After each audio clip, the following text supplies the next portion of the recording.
Thank you, and good morning, everyone. And it's a great pleasure to be here and to share with you what is, for me, a personal journey in working with HBO and leveraging the success of Game of Thrones.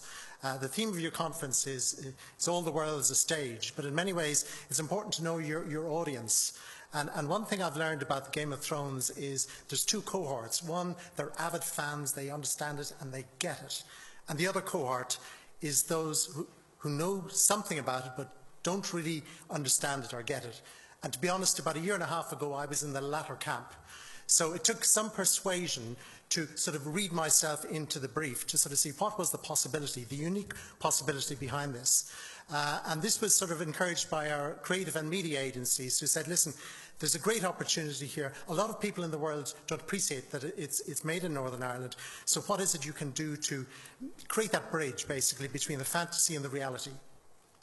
Receiving a couple of box sets certainly helped to read me into the brief. So now I would claim to have a knowledge, but I wouldn't deem to be able to compete against the true super fans. So the opportunity here was, how do we leverage this? How do we create something that no other destination could do around this series?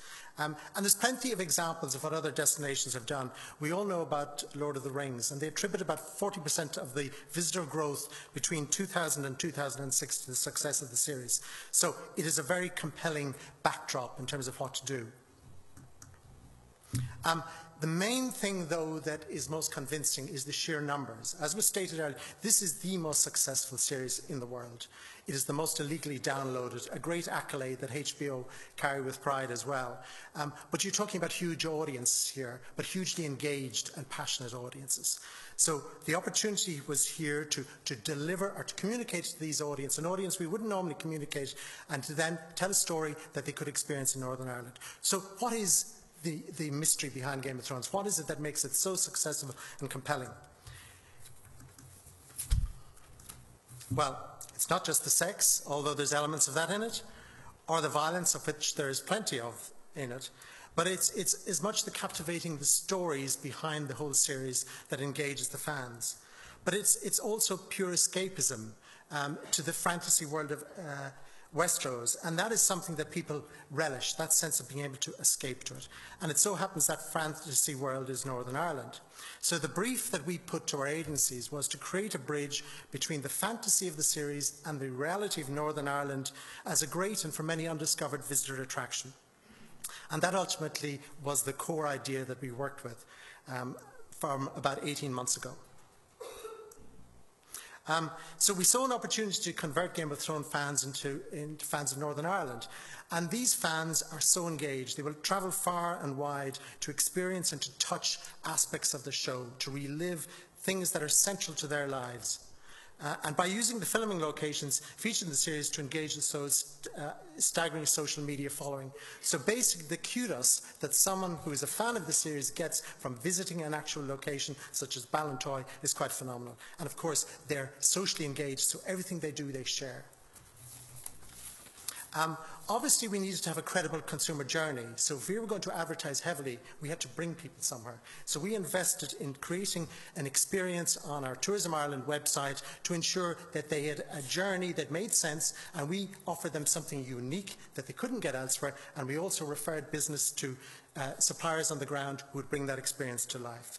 And that was an important point, that it all led something and meant something.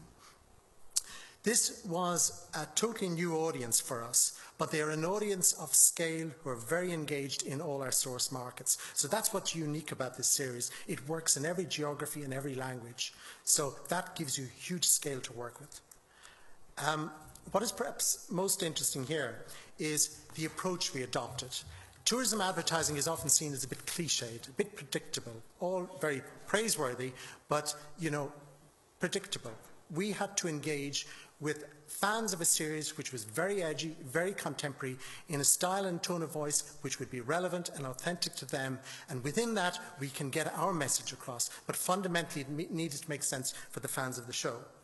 So in terms of developing work, it wasn't going to appeal to everyone. It wouldn't be your normal work that you get approved internally within a state organisation. It was fundamental it worked for the fans, and it was fundamental it worked for HBO, or this would have never happened. So getting HBO approval was central to this whole project. HBO are so phenomenally successful, they don't need the likes of us to work to create a joint platform. But there's such a strong relationship with Northern Ireland, with NI Screen, with Tourism NI, that there is goodwill and there's a relationship there. So if we could do something in a way that was in keeping with their standard of work, they would endorse it. So after 6 months discussions or negotiations, we reached agreement, and they agreed to share with us their intellectual property at no cost. And this was the first time they had ever done this with a tourist destination. We are not the only country involved in the series, but we achieved the high ground in being the first to be able to leverage it in this manner. What we stated had to be authentic. So the lock-up there is jump into Northern Ireland, Game of Thrones territory. So we had to make a claim to something that we could then own and leverage. And the destination message was subtly introduced in the tone of voice. So areas of outstanding natural barbarism. So you're taking lines that you'd see in a tourism ad combined with lines you'd see in a Game of Thrones. So you create this juxtapose, this tension that creates great engagement. As I say, they were all location specific. So we were specifying the actual area that was involved in the image. Some of them were actively involved in the series, others were not so, but they all told a story that was very engaging and caused people to want to know more about it. And the tone had to be a Game of Thrones tone, because otherwise we wouldn't be part of that conversation. And it's again back to knowing your audience. It's essential that people involved in this campaign knew that audience and knew the language they could relate to. We were fortunate that our advertising agencies were steeped in the series. They just loved churning out these clever lines. INVADE with families and friends this summer. The lines you would see in a normal context, you were now seeing in a very different context. And perhaps the most critical thing about this was what we did every Monday morning. We received the series which had been aired in the US previous night, and we sat down and interrogated the themes and the plots to ensure that the copy that was delivered that night in GB was in tune with the actual series itself. So it became very topical and timely, and that's the most critical driver in social media. The campaign itself ran on Twitter and Facebook, purely on Twitter and Facebook globally, in 13 markets and multilingual. So it was all very much in the space that people operate in. And the ads themselves were served primarily during the airing of the show. So in a sense, the current viewer tends to multi-screen. They're watching it on TV and they're tweeting on it, and this fueled them, gave them ammunition. It was part of the conversation. So in many ways, we were subtly seeding our message, but more importantly, we were giving them content to share with their friends. If you're fans of the season, you might remember when poor old King Joffrey died at his wedding from some off red wine, and this was served that night, scenery worth saving like a fine deadly wine, and the levels of engagement on this was phenomenal. It almost bordered on the element of letting out part of the plot, and this is obviously something that we need to always watch out, the spoiler alert factor. And as was mentioned earlier, this is one of the most iconic shots and very much is part of Northern Ireland or part of the show. So it's all about the message that we're subtly sharing, but fundamentally it's about results. What did this achieve? And how do you measure success of something like this targeted an audience we previously wouldn't engage with? It was a campaign of scale, so about over 120 million impressions were served on the campaign.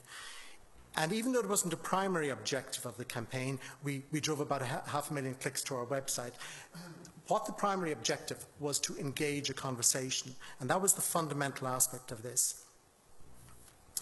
Most campaigns on Twitter get an engagement rate of about 0.3 to 3%. We got engagement levels up to 17%. Twitter now use this as a global case study to sell their business to other prospective advertisers. Basically, what people did was they liked, they shared, they retweeted, and basically then you drove a huge audience on the back of it. For an investment of about 200,000, we earned about 1.6 million free media on the back of that.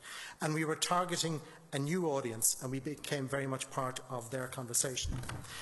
Importantly, though, as well, we were able to target fans of the series. And this is Kristen Nairn, who plays Hodor, and where he's saying there, love this, very proud of my homeland. You're creating real currency that people are proud of, and this is not advertising at you. This is fueling a conversation. And that was very much, the success was that Northern Ireland was very much part of this conversation. We were giving new information, we were appealing to them, and we were challenging them to appraise Northern Ireland as a destination. And that then became the conversation. It was inspiring prospective visitors, and that ultimately is why we did this.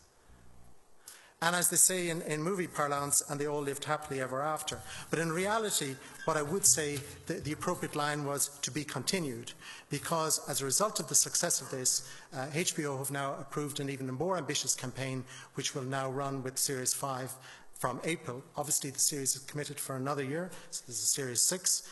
On the back of this, our advertising agency were appointed by HBO to handle their global business on the exhibition. And this morning, this was got through as a finalist to the All-Ireland Marketing Awards. So we're getting kudos internally, but more importantly, we're creating this bridge of the fantasy to the reality of Northern Ireland as a visitor destination. Thank you very much.